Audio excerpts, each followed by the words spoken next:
Hey, and thanks for tuning into German Chocolate, Life of a Mixed Girl. I know it's been a while since the last episode, but I got some cool news on how that will change. But first, let's bring it back. So, when I checked, the last episode that I released was in September of 2023, and I can't believe how fast the time went by. Since then, I went to voiceover camp in the greater Los Angeles area. I was up in the mountains and it was amazing. I met some awesome and very talented people, uh, of which some of them really helped me in my career as far as um, being great friends and giving feedback when it comes to auditions and helping out, and we're all just staying connected, which is, I think that's one of the major reasons I really like to travel when it comes to either conferences, classes, and things like that. It's just not the same on Zoom, especially that was a multi-day event. We're staying in cabins, and it was very crazy because I now know what it means to get stuck in LA traffic and it making a huge difference. Because I was like, you know what? It says it'll take about 2.5 hours to get up to the mountains, 7,000 feet elevation. So I'll have some time to visit my friend by Redondo Beach. I get there. 20 minutes later, it said, it'll now take 4 hours to get there. I was like, oh my God, well, all right, it should clear up whatever it is. So I stay another few minutes, hang out with my friend, and no, I think it ended up taking 4.5 hours. The rest of the traffic, I didn't find it really worse than where I live now in Florida.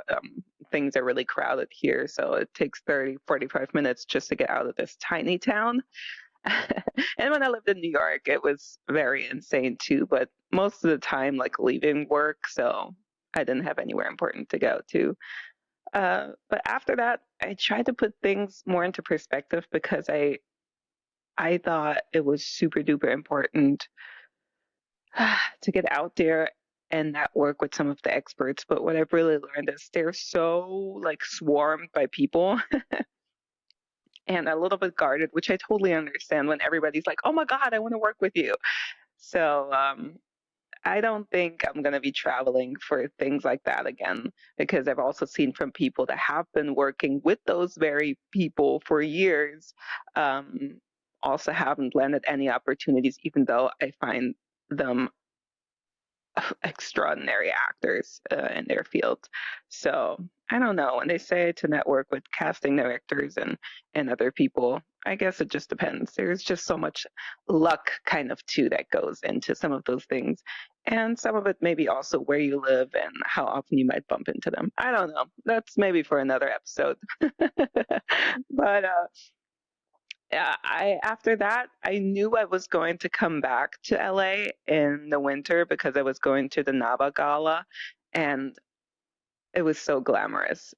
I was a little disheartened after the trip in October, where I was like, I don't know what I'm going to get out of this, and if I'm going to have fun, because I felt more than anything overwhelmed by people. There were just so many people, and people that are artists, especially, can be very unique, very emotional, so many different things. And I was just so overwhelmed. But when I went, I was happy to see that I did know some people at the event. And I was surprised that there were some celebrities. And it was so nice to just get really fancied up. And I met someone there who I idolized. I was like, oh my God, you look gorgeous. She's like, oh my God, you look gorgeous. And I was like, really? Okay. I need to do this more often. Get all glammed up. So that was wonderful. But right before that, in November, I was like, all right, so how can I stand out as an actor? How can I also stand out if I want to get into performance capture to be in video games? And that's when I was like, all right, I'm going to have to learn some real skills. If you haven't learned anything from the episode of Booking Queen with Nina Vu, uh, she learns multiple skills. I think it's up to 3 new skills a year. And sometimes when you see commercials, it really helps because they're like looking for equestrian, looking for strong swimmers, surfers, golfers, pickleballers, like all this stuff. It's like, I don't know how to do any of this, not even a little bit. I mean, I'd ride a horse, but I mean, you'd still get to know more than feel semi confident to get onto a horse. So I was like, all right, fighting, stage combat in some way. That would be cool. But fighting in general. So I looked up what is like the coolest, and I know that sounds cringe kind of, uh, coolest martial arts to do, like art form that looks beautiful on camera. And Kung Fu came up. So I was like, all right, I'll give it a shot. I doubt we really have a place. It's usually Taekwondo, Judo, Karate. And I did find a place not too far away. And I've now been doing this for 6, 7 months, and I absolutely love it. I really, when I first went there, I was like, I'm never going to be able to do this. All these combos and all these things, because it's not necessarily beginner, beginner, beginner.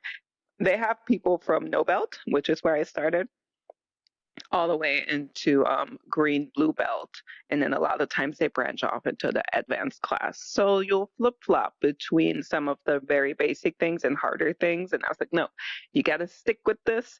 And sometimes it's good when they make you sign up for a long time. But I had another reason for doing it. I really wanted my son to get more physically involved, because a lot of in school is just sitting around, not a lot at recess, and my days are long, so he doesn't really get to do a sport.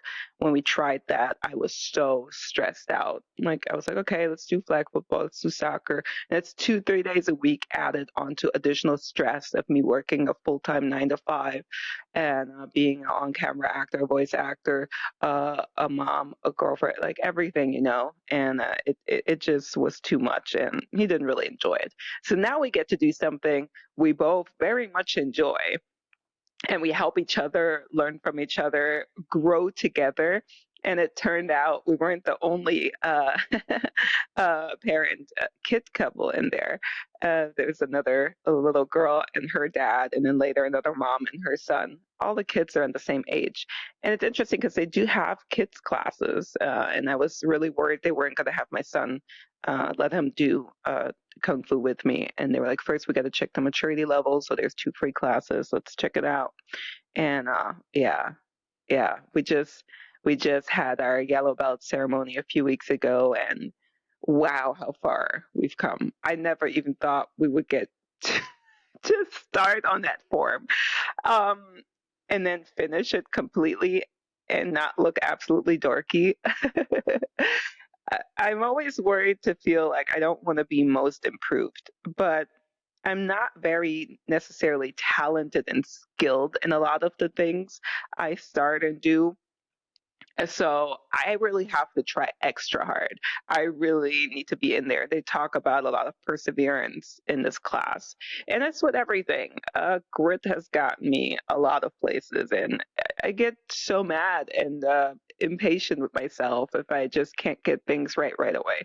But sometimes I just look completely like a fool at the beginning, and then later they're like, "Oh my God, who's this person?" And then I get a ton of compliments, and I was like, uh, it's nice. I should just take the compliment, but I know it comes from you were terrible when you got here, and now, oh my God, this looks awesome.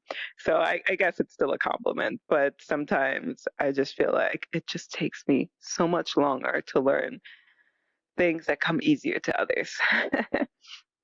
But I've always been a Jane of all trades. So again, that's one of those things like master of none. I actually just heard another podcaster on TikTok talk about this, and I was like, yeah, I guess, but it's cool to know a little bit of something. But now I'm committed to stick with this and see where it goes over the years. And the connections that I made, the community, the people, I don't feel so isolated anymore and not like as awkward with social contact. Um, and then I was like, okay, that's nice and good, but first of all, I'm not nowhere near good enough to use this in anything yet.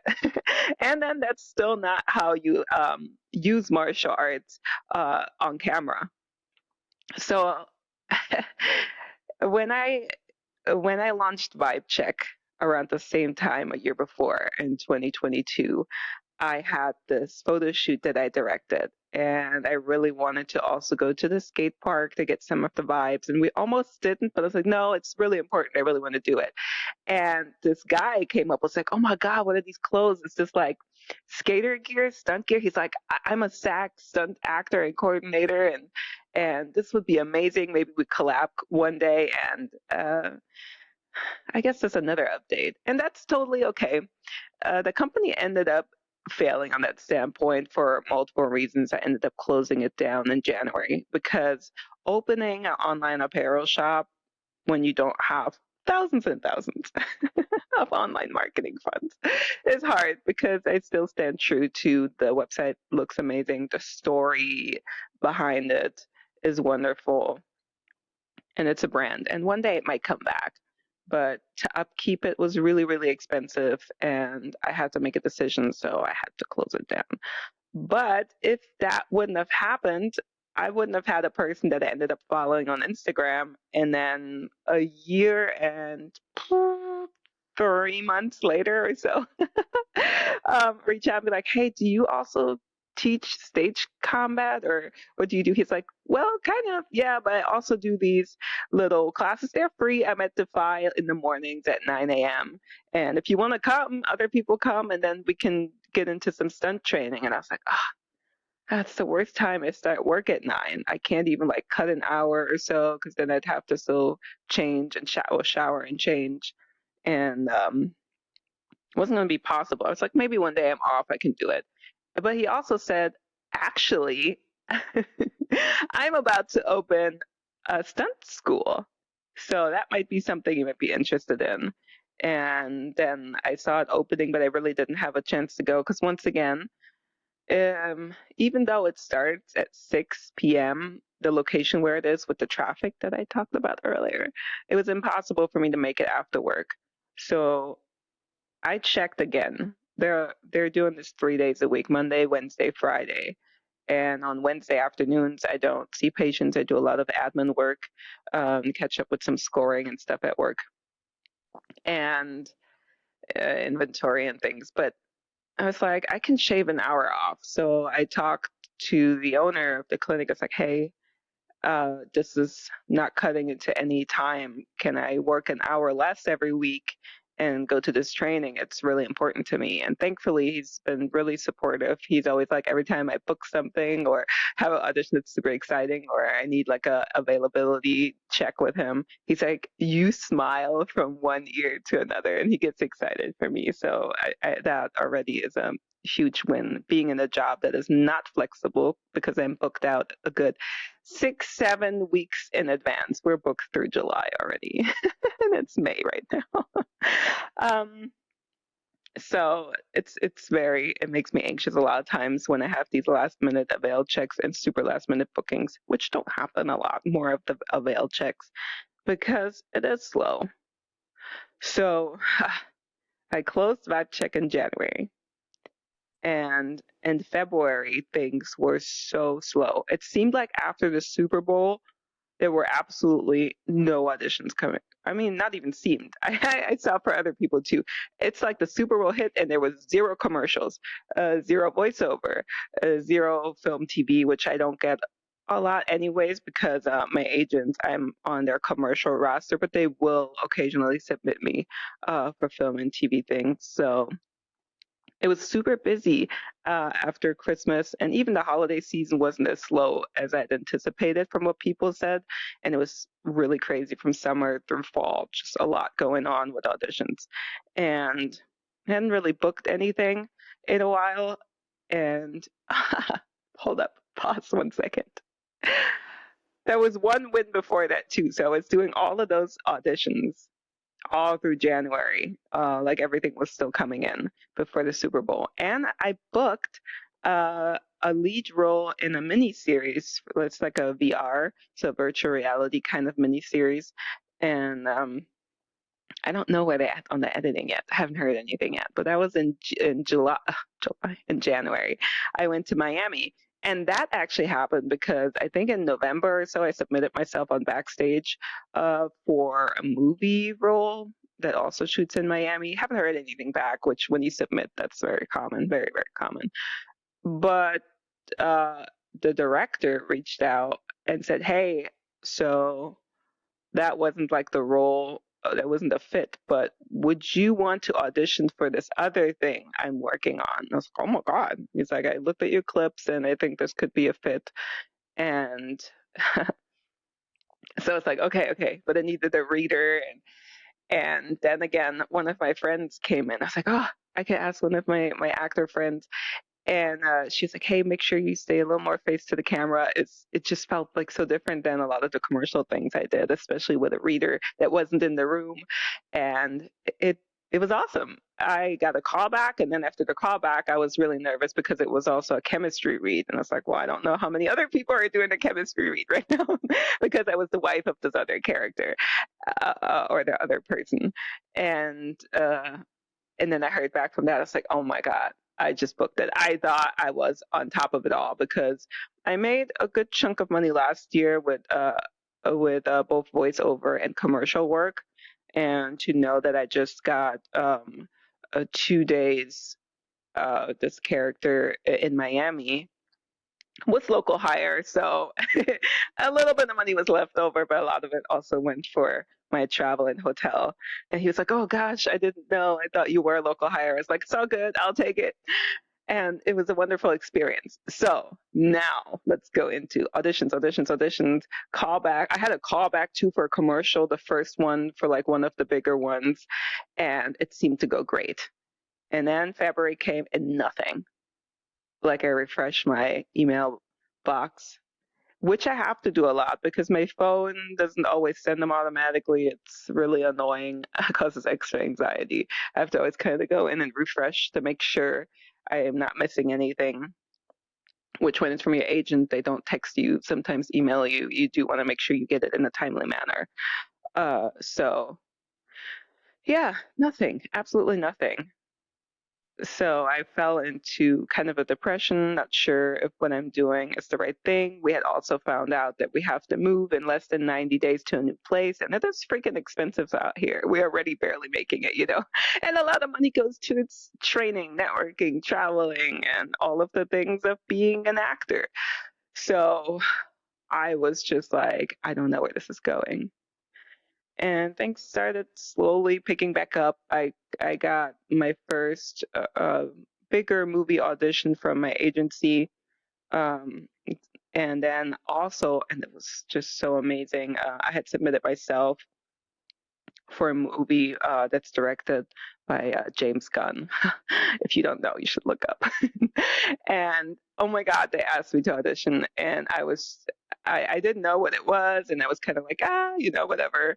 Um, and after I auditioned, I figured it out, the cryptidness of the fake script and all of the things. And I was like, I need this. This is like a dream come true movie.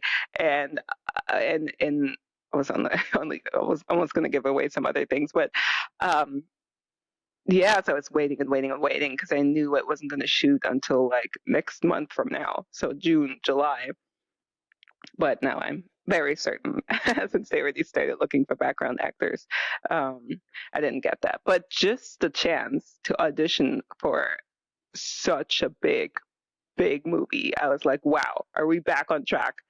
And then it kind of slowed down again. So once again, roller coaster ride. So I was like, all right, let's check out this stunt thing. I'm gonna have to make it work. So like I said, I talked to the owner, and I went, and I always talk about how I'm actually a real scaredy cat. I'm like worried about getting hurt, especially living in the United States where healthcare isn't like in Germany or the rest of Europe.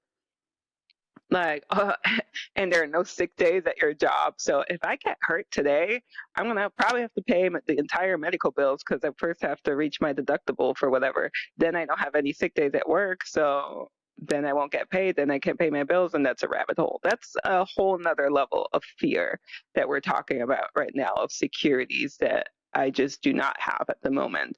That adds to it. And my vacation days are dwindling because I did take some days for uh, um, different gigs or stuff that I needed to do, or, my son and stuff, but or medical. I had to go to the VA for something, and since I don't have sick days, it was a personal day. Uh, so yeah, it just kind of shows if you watch me on Instagram. Of course, there are a lot of highlights. Sometimes I share what I'm going through on things, but as much as I can see that I'm successful for the time that I've been doing it, it doesn't always feel like it. And there are so many other factors around it uh, that influence your happiness and a sense of accomplishment, security. And I'm just really happy and proud of my support system. Even my son, who's my cheerleader. My mom's a really big cheerleader. My boyfriend, who always has my back, and even like financially for a long time after I was laid off in 2022, really was like, all right, go for your dreams. We'll make it work somehow. But it was rough. But when I started stunt training, I was like, oh my God, I love this. How? How do I love this? And I remembered when I was in the military, we did our rappelling day. I was like, oh man, I was so scared. I was going down super slow and I was so scared. What if I kind of let go? I was going to just drop to the ground. So I thought rappelling wasn't for me. But then one day, we almost had a one-on-one because not a lot of people were in and the other person left early. And he was like, what do you want to do? It's like, I'd really want to give it a shot at rappelling. It's been a very long time since I've done it, over a decade. And I just want to do it. And it was so easy. What? It was so easy, just a couple of tries. And I was like, all right, I got this. But I've been, like, again, it's looking on my Instagram page, you'll see a bunch of clips. I fell down flights of stairs multiple times by now. Yes, there are some bruises that come with being a stunt performer, but it doesn't really hurt. And it's very exhilarating also being jerked through barrels or jerked by your own force, which that really, the first time, yeah, I felt that. And I'm not really good, again, at like groundwork, like gymnastics and stuff like that. And always kind of had issues with my back. And so any kind of rolls and tumbling. And I've learned I have a thing. I don't know if it's a thing where I'm trying to do it, but I try to do it reverse or the opposite, like instead of left, right, and then it's just not happening. And again, I get so frustrated. So I go through this like, all right, do this right here in that class, and then in kung fu, okay, make sure your arm is completely straight, your leg is not bent, and I'm always like, I try so hard. So it's been a lot. But in all of this, I'm adding skills and again built a really new like community. Well, not built, but like I gained a whole nother set of friends and joined another community because I ended up going to a film festival that was local and then met some amazing people there too. And it feels so good because it can be so lonely when you're a Southeast actor, especially mainly was voice acting before that's not in Atlanta. I don't know how it is for people in Miami, but I know one of my friends from Miami, she feels lonely, especially in the voice acting world down there too. So to know that there are local actors and you hang out with and they become your friends, it has been feeling very good. So then I'm like, cool, getting somewhere. I applied for another project with a studio that does a lot of international work, and I just onboarded with them. So that was an amazing win. But in that same week, I got some news that probably hit me harder than it should have, but my Los Angeles agency that I'm with, that's my voiceover agency, which I've always just been so proud to have gained because it's not easy to get a voiceover agent, definitely not easy in that market. And some of the things I auditioned for, even when there weren't a lot of auditions in since I've been there, since last January, and then there was the actors strike and all of that stuff. So it hasn't really been that much. But what has come in was just so fun. It doesn't matter if it's video game, animation, commercials for brands that I really love. But yeah, they sadly decided to close their voiceover department completely. And I didn't realize at the moment when I was shocked and sad, but like a day later, it was the same feeling I had when I was laid off. Um, and like end of the summer or fall of 2022 because it was nothing I did. It was just something we gotta let people go. And here it was, all right, this is not really doing anything for them right now, and they don't have time to grow, expand, and do all of the things in that department. So they decided to close it, and it felt the same way because my agent and I were pretty cool. I at least had the chance. I met him in person and at a showcase, and we've been going back and forth. And it was like, we're gonna find the right project, and I got you. And all right, let's be careful on this one. And it's just been so cool. And every time I'm like, I can't wait to see what this first thing is that I can be so proud of that I booked, and to know.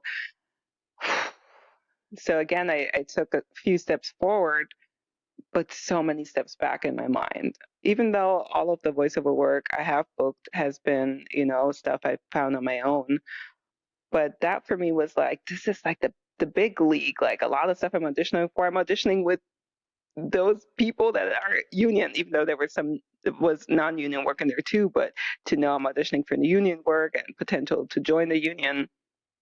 Same for on-camera work. It's been a lot of union work that came in, but even people in the union are so slow that, of course, they can't really take someone or justify someone who's not in the union. So to me, I'm like, all right, was it a fit? Was it not a fit? Was it someone else better suited for it, or was it easier? Or they had to take someone from the union. I just sometimes wish when you're already in, that's one factor you can count out, that it's not because you're non-union. It's so hard once you're like, okay, I'm ready. I'm ready to do these other projects to get in there. But as I'm sitting and debating, am I doing the right thing? Am I going the right direction? There's no sense of quitting or anything, or like I want to stop doing this. It just isn't an option for me.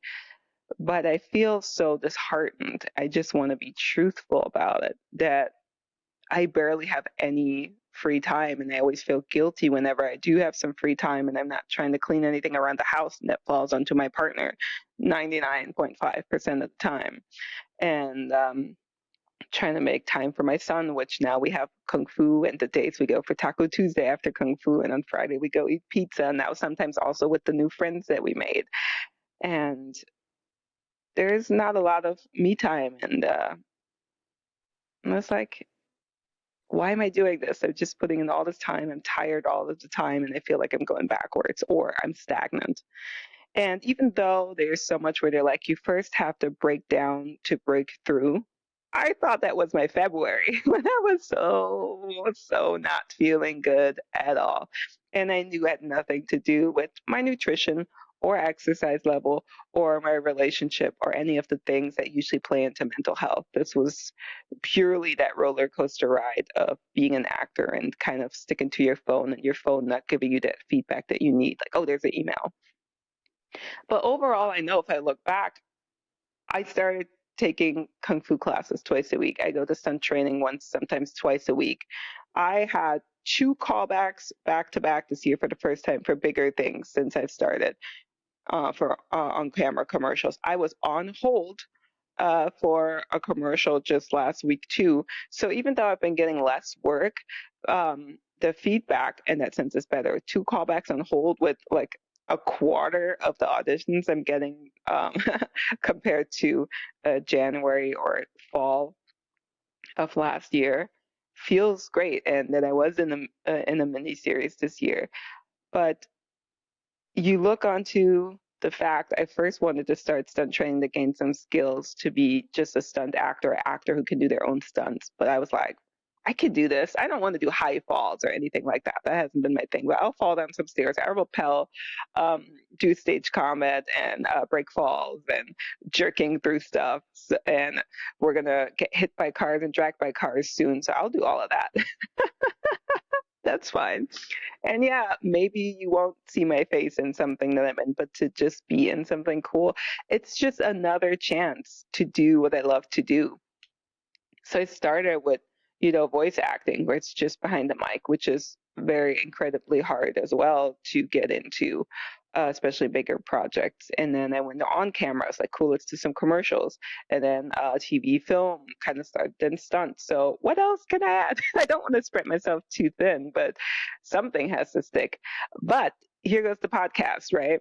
And when I was sitting there, how can I take my life into my own hands when nothing's coming in from my agents? And I stopped paying for pay to plays because some of it might have been worth it, but it was just not the energy I was able to put in with the stuff that was coming in before. There was just no extra time for any extra things. But I was like, well, my podcast has been kind of just whenever I felt like doing an episode, I record it and upload it. Even though I know they say, hey, just record a few episodes. They say, what's the rule of thumb? Like 5. And then release them slowly. And then you don't also have to feel like you got to do it weekly. And if you can't do it one day, you don't feel good. You don't have a topic, not a guest, that you're kind of being inconsistent. So I thought of, what can I do? And that's when I realized, just the past few months, all the new people that I learned, that I know a lot of people that do some pretty cool stuff and know some incredible things. Maybe I got to know them through the field that I'm in, and they just happen to also do something else, or they're my friends that just do that. But so I sat down and I was like, who do I know? And what field are they in that maybe somebody doesn't realize? And what kind of knowledge can I share and spread and really highlight the cool things that my friends do and give us a chance to chat? Because some of these people I might have not talked to for a long time, or we don't get to talk regularly. And I was like, let's do this. That's 8 episodes. Let's do a series. I first thought mini series, and I was like, no, I know so many people, but let's start with one season. So this is where this comes in. The next seven episodes after this are going to be season 1 of the new series that I'm starting, The Experts I Know, TEIK. So you might have seen a little snippet or a clip on Instagram, but some of my friends are in the mental health field, some are in the entertainment field, some are more on the spiritual aspect. Some people live overseas and they're definitely spread all over the place. And I've already recorded all of the episodes before I recorded this episode that I'm doing now. And I went over them. I created clips for social media. And there are some nuggets. But for me, I didn't want to just do it interview style because it's still German chocolate life of a mixed girl. I really wanted to introduce and highlight, like, these are my friends. And you'll know this. It'll always kind of start with how we met, because some of it's kind of crazy, silly, or unconventional. And what did I do? What does that mean? Sometimes it's not straightforward what you think that job consists of, or that it could also be multifaceted. And some people do multiple things. And yeah, we're going to talk through it. I'm going to see what they're up to right now, give some tips and tricks, learn some nuggets, and of course, show you the place where you can find them if you want to follow them, learn more, get in contact with them. So I am very much excited for these next 7, 8 weeks, because I will be releasing 1 episode per week, and wherever you're listening to on this is exactly where you'll find it. And video, as usual, is on Spotify and will be on YouTube, and you'll see little clips and nuggets all over all of the social network platforms, YouTube Shorts, TikTok, Instagram Reels. So yeah, stay tuned. But yeah, I gave you an update. Life hasn't been easy. It threw a lot of curveballs. I am really trying to work on things I can control, and just have faith that the things that seem like they're not going the right direction are just part of the plan. Which one of the episodes talks about that a little bit too. um, yeah, yeah. So even though I am a very optimistic and positive person. I am very self-aware, aware of things that go around. I still struggle from time to time, struggling right now with how the industry is, and I feel like this is the worst time that I started to be an on-camera actor, especially. Um, so putting my eggs in multiple baskets, which you're supposed to do, right? Uh, you've got to be aware of where it's a good time to put some of the eggs in and where not. And like I said, what I can and cannot control, and patience as always, as always. I know with the skills I'm learning, I'm not ready to dive right into um, full on doing it. But eventually, it's like going to the gym. If I want to have a bikini body, and I started January. I'm like, cool, I'll be ready for the summer. But then in March, I'm like, I don't know why I'm doing this. I don't see the results that I want to see. Instead of trying to figure out, am I just not measuring everything I should? Maybe I'm only looking at the scale, but I gained muscle weight. So maybe I should have been measuring, which I do. I also measure all the different body parts, especially with doing a lot of strength training right now, because the scale can be so deceiving. If you look at the number of my scale, it doesn't definitely not reflect how I look. And yeah, yeah, keeping perspective and seeing where you can pivot into what you can focus on. And sometimes you just got to sit in it. And that's also when it's good to know what life is like for yourself. If you have any other hobbies, also having a support system. Friends in the industry that you're in is important, but also friends that are not. Because if we're all sad, yeah, in German we say geteiltes Leid ist halbes Leid. So sharing some of the suffering is, easing, which I think just kind of means, if you talk about it and somebody can empathize with it, it's helpful to not feel alone, even though it sounds harsher. um, but you also want to be around people that can pull you out of that industry, people that have no idea, that don't want to listen to it all the time, that you might just want to go catch a movie with, or travel or do other things with. It's very helpful. So yeah, I've been kind of busy since the last episode. I would say I've accomplished a hell of a lot. Again, looking back, but I also feel like I'm standing still. So, creating this series, and I can't wait to hear what you think about it. So, if you're not already following me on Instagram, it's at Real German Chalk. Go ahead. I'd love to hear in the comments under the little clips of the episodes what you think. Also, if maybe I left some things out, since then on purpose, not very long episodes, something we should dive back into maybe in another season, or do a short little clip, or I could tag the person to answer your question. Or if you have an idea of something that you'd like to hear, then I can see if I know somebody that's in that field, or somebody that I have not thought of, or you think I might have not, because there's another season coming up. Also let me know. So yeah, I know that was a lot in the time, and it was a little bit of storytelling, but I really wanted to show you me, all of that, all of the feelings I have, how I deal with them or have dealt with them, and both coping and actions that I take with it, and generally give you an update, but mostly to introduce you to this new series that's coming up. So yes, next week, the first episode of that. Well, this is the first episode, so episode 2 will drop of the experts I know. So stay tuned, and I can't wait to hear what you think. Till next time.